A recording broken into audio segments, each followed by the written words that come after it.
Hello बच्चों, नमस्कार आप सभी को।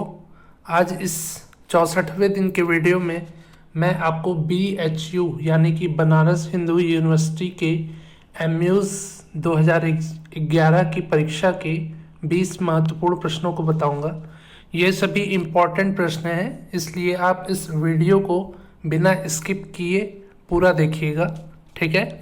तो आइए आज का पहला प्रश्न देखते हैं। आज का पहला प्रश्न है, हिंदुस्तानी संगीत के धमार के समान कर्नाटक संगीत में है। हिंदुस्तानी संगीत में जैसे धमार है वैसे ही कर्नाटक संगीत में है पदम, ठीक है। दूसरा प्रश्न है, दक्षिण भारत के त्रिमूर्ति हैं। दक्षिण भारत के त्रिमूर्ति हैं त्यागराज, मुथुस्वामी दीक्षितार और श्यामा शास्त्री। त्यागराज जी, मुथुस्वामी दीक्षितार जी और श्यामा शास्त्री जी दक्षिण भारत के त्रिमूर्ति कहलाते हैं, ये तीनों लोग। तीसरा प्रश्न है, ख्याल को कर्नाटक संगीत में कहते हैं। ख्याल को कर्नाटक संगीत में कहते हैं कलाकृति। चौथा प्रश्न है, राग का स्वरूप प्रकट होता है। राग का स्वरूप प्रकट होता है लक्षण गीत से। पांचवा प्रश्न है, आरंभिक शिक्षण का अनिवार्य अंग है। आरंभिक शिक्षण का अनिवार्य अंग है लक्षण गीत। जो लक्षण गीत होते हैं, जैसे जिससे लक्षण प्रतीत होता है, जिन गीतों के माध्यम से, उन्हें लक्षण गीत कहते हैं। तो आरंभिक शिक्षण यानी कि शिक्षण की शुरुआत करने के लिए अनिवार्य अंग होता है लक्षण गीत, यानी कि लक्षण गीतों को गाना। और राग का स्वरूप भी लक्षण गीतों के द्वारा ही प्रकट होता है, ठीक है। इसके बाद छठवां प्रश्न है, सारणा चतुष्टयी विधि के प्रतिपादक हैं। सारणा चतुष्टयी विधि के प्रतिपादक हैं भरत जी। भरत जी ने सारणा चतुष्टयी विधि का निर्माण किया था। सातवां प्रश्न है, मध्यम ग्राम और षड्ज ग्राम में श्रुतियां हैं।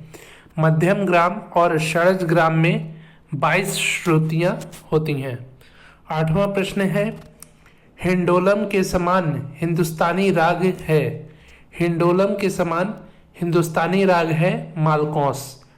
हिंडोलम जो है ये कर्नाटक संगीत यानी कि दक्षिण भारतीय संगीत का राग है। इसी के समान हिंदुस्तानी संगीत यानी कि उत्तर भारतीय संगीत का राग है मालकौंस। नौवां प्रश्न है, भावरंग लहरी के रचयिता है। भावरंग लहरी एक ग्रंथ है, उसके रचयिता है पंडित बलवंत राय भट्ट जी। 10वां प्रश्न है, नाट्य शास्त्र में वर्णित जातियां हैं। नाट्य शास्त्र में 18 जातियों का वर्णन किया गया है। ये हो गए 10 प्रश्न। इसके बाद है 11वां प्रश्न, ध म ग रे ग रे सा। इसमें धैवत ऋषभ स्वर कोमल लगे हैं और मध्यम तीव्र लगा है और गंधार स्वर शुद्ध लगे हैं, ठीक है। तो ध म ग रे ग रे सा ये स्वर है गुर्जरी तोड़ी का। 12वां प्रश्न है, बिलावल थाट का राग है। बिलावल थाट का राग है देशकार। 13वां प्रश्न है, सा रे रे गा ग म रे प रे सा रे सा ये राग है छाया नट राग। इसमें पंचम और ऋषभ, ये जो प रे लिखा है ये मेंड के साथ प्रयोग हो रहा है, यानी कि पंचम से ऋषभ पर आने पर मध्यम और गंधार स्वर जो बीच में पड़ते हैं इनको भी टच करते हुए पंचम से ऋषभ पर आया जाता है, ठीक है। तो स रे रे गा ग म रे प रे सा रे सा ये स्वर है छायानट राग का। 14वां प्रश्न है, प्लावित प्रकार है। प्लावित जो है वो गमक का प्रकार है। 15वां प्रश्न है, अभंग शैली संबंधित है। अभंग शैली जो है महाराष्ट्र से संबंधित है।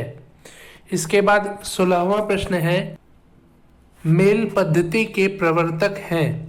मेल पद्धति के प्रवर्तक हैं विधारण्य और वेंकटमुखी जी।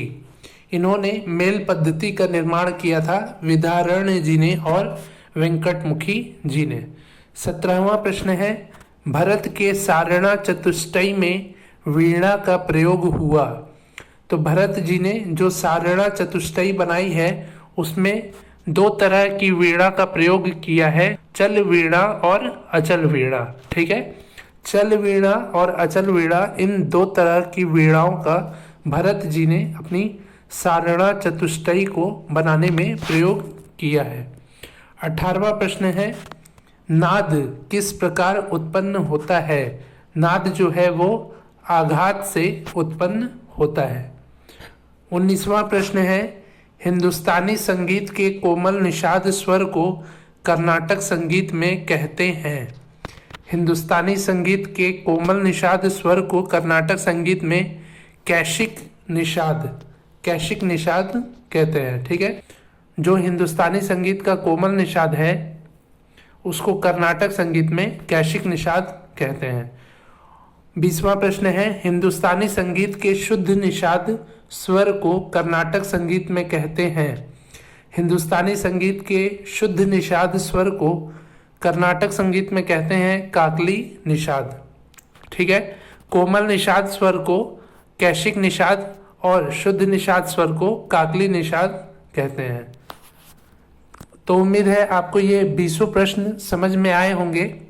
ये बहुत ही महत्वपूर्ण प्रश्न है जो संगीत की अनेक प्रतियोगी परीक्षाओं में पूछे जा चुके हैं। उसके अलावा ये BHU MUs के 2011 की परीक्षा में भी पूछे गए हैं। हो सकता है ये आने वाली परीक्षा में भी पूछे जा सकते हैं, इसमें से कुछ प्रश्न या ज़्यादातर प्रश्न। इसलिए आप इन प्रश्नों को हो सके तो 1-2 बार अच्छे से देखिए और इन प्रश्नों को अच्छे से अपने दिमाग में बैठा लीजिए, समझ लीजिए। ठीक है, जिससे कि यदि ये प्रश्न दोबारा पूछे जाएं आने वाली प्रतियोगी परीक्षाओं में तो आप इनका सही उत्तर दे पाए।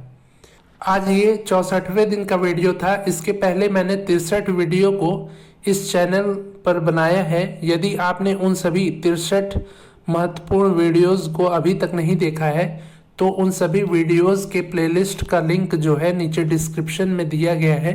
आप उस लिंक के माध्यम से पिछली सभी 63 वीडियो को देख सकते हैं। उसमें भी ऐसे ही महत्वपूर्ण प्रश्न हैं जो आने वाली प्रतियोगी परीक्षाओं में पूछे जा सकते हैं। तो यदि आप उन सभी वीडियोस को देख लेते हैं तो आपकी आने वाली प्रतियोगी परीक्षा की बेहतर तैयारी हो जाएगी। ठीक है, तो मिलते हैं ऐसे ही अगले नेक्स्ट वीडियो में। तब तक के लिए नमस्कार और धन्यवाद।